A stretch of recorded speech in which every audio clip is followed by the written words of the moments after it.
Ah, Twilight. To which occasion do I owe this honor? None in particular. I just wanted to visit my favorite colleague.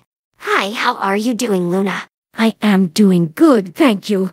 And you? I doubt that it is mere courtesy that has brought you here.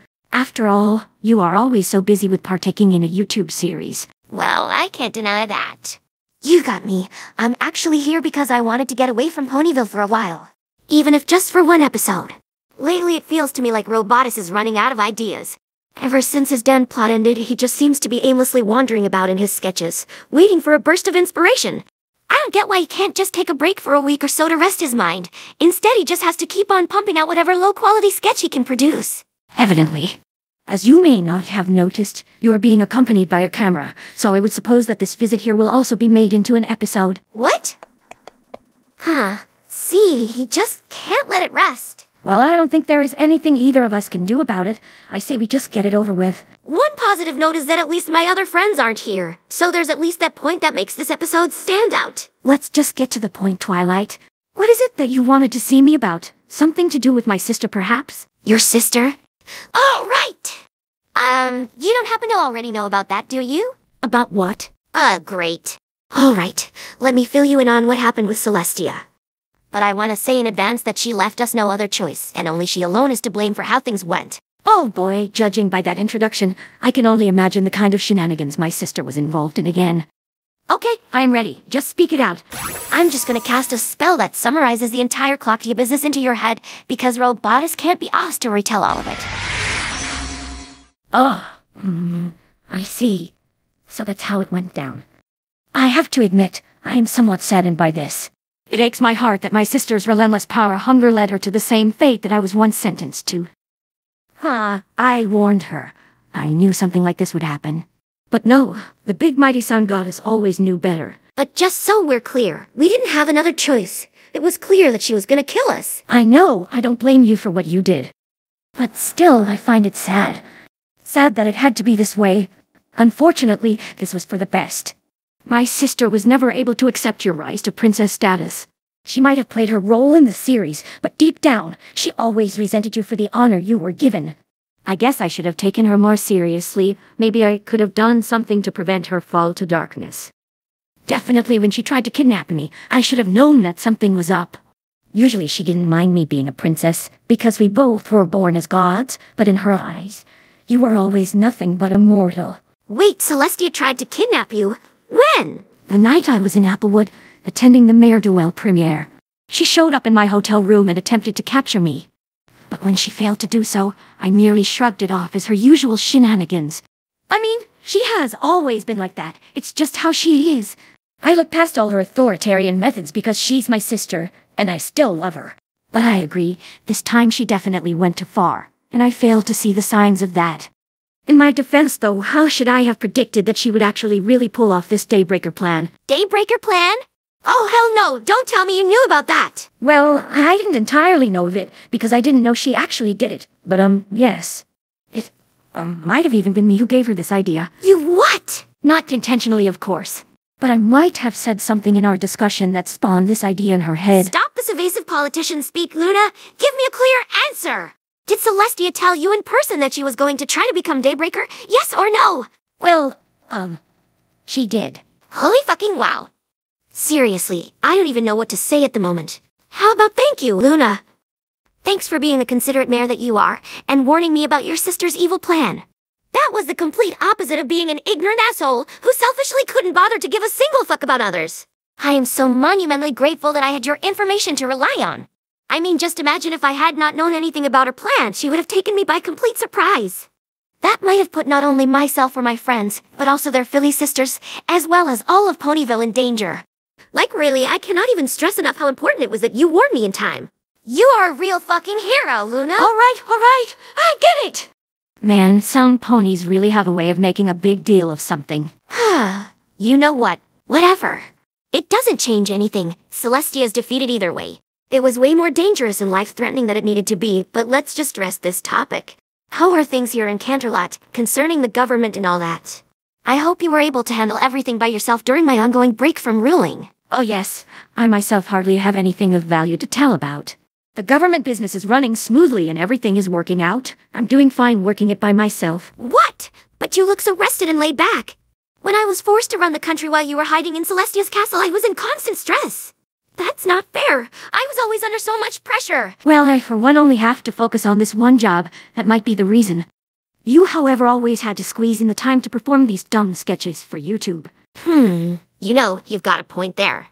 Anything else happening? At the moment, it's a little stressy with all the preparations for the upcoming theatrical release of the mysterious Mare Duel. The Canterlot Grand Theatre wants to hold a great festival on premiere night, and since I live right here, I am expected to partake in it. So my government works together with the theatre to prepare everything, and frankly speaking, it's quite a lot to be prepared. Who would have thought that a superhero movie would cause this much disproportionate hype? I don't know, just look at the Avengers movies in the real world. People would literally be breaking laws if they spoiled anything about them. True, but other than that, everything is calm. Crime is under control, despite that literal spike in violence that was caused by its namesake in Ponyville. But thankfully, my friendly colleague was so nice to deal with that. No biggie. That's about everything, except for, well, there is in fact one other thing that has been concerning me lately. And what is it? Beginning this Monday, I started receiving reports of ponies publicly displaying anti-governmental propaganda. They are hanging up posters that say things like "Down with tyranny" or "Time for real change." There have been reports of them burning the equestrian flag and then proceeding to give speeches about a corrupt government that doesn't care about her subjects. The extent to which that might be true is secondary. What matters is that this is clearly an act of civil unrest. But the most worrisome thing about all this is that the ponies in question never seem to remember committing these crimes. And I mean that literally, as I of course also used a bullshit magic lie detector. They were all telling the truth, despite them doing all these deeds. None of them remembered it. It's like they were in a trance, almost like sleepers. That admittedly doesn't really sound all that good. Did they say anything of interest? Maybe the cause they were working for, or a name perhaps? No, not a name. But they did mention something, an act called Operation Eclipse. Operation Eclipse. Like a lunar eclipse. Well, one thing's for certain, that name is no coincidence. Whoever is behind this clearly wants you gone from the throne. The most important question that we need to answer now is, who is responsible for this operation? Who would want you gone? The only pony I can think of is my sister, but even she would never go so far to want me completely gone. She was always okay with me, as long as I remained in her shadow. But who knows? You're also part of this government. Maybe the sleepers are actually referring to you. I don't know, that eclipse thing seems too fitting. Yes? Come in. Your Highness, sorry to disturb you, but we have captured another insurrectionist. From the looks of it, she's still activated. I figured you would want to question her. Yes, I would indeed. Good work, soldier. Dismissed. Princess? Now who do we have here? A griffin. Wait, I know her. That's Gilda. What the fuck is she even doing in Equestria? Gilda, can you hear me? What has gotten into you? Why did you commit these crimes? If it isn't a face of corruption. A false ruler of a broken country. I take it you don't like it when the ponies get shown the truth about your system. But there is nothing you can do to stop our change. A change for the better. To rid this nation of its established regime and replace it with a new power, a new order. Wow, you weren't kidding when you said they were in trance. Normally Gilda isn't even half as articulate. The same goes for you, Purple Coat. Very soon, we will no longer sit idly in your shadows. Soon, we will be the ones basking in glorious light. Our true ruler shall come and take hold of your power. All of it. Your ruler? Who are you talking about? Who is it? Answer me, damn it! You will find out soon enough, Princess Luna. Just know that the answer to that is much closer than you think. But nothing you do or find out will matter, because we cannot be stopped. We are everywhere. The time of eclipse is nigh. Gilda? Gilda! Fuck! She fainted. That means she's becoming herself again. Well, that was definitely interesting. It kind of reminded me of something, but I can't put my hoof on it. What am I doing here? Oh, Gilda. I think you were just paying a visit to Twilight. Then you decided to take a nap on the floor. Seems like something I would do. Alright, whatever. I don't get why I left Griffinstone just to visit some purple alicorn, but okay. I guess I'll just be going back then. Do that. Okay, now that she's left, let's get back to the point. That was seriously worrisome what we just witnessed, and you say this has been happening all week. We have at least 10 occasions documented. 11 now. This all reminds me of something. This sort of brainwashing isn't new in this series. I think it was something similar that was used against Miss Cheerily during the cloning lab plot. So it is Celestia who's behind this? I'm not sure.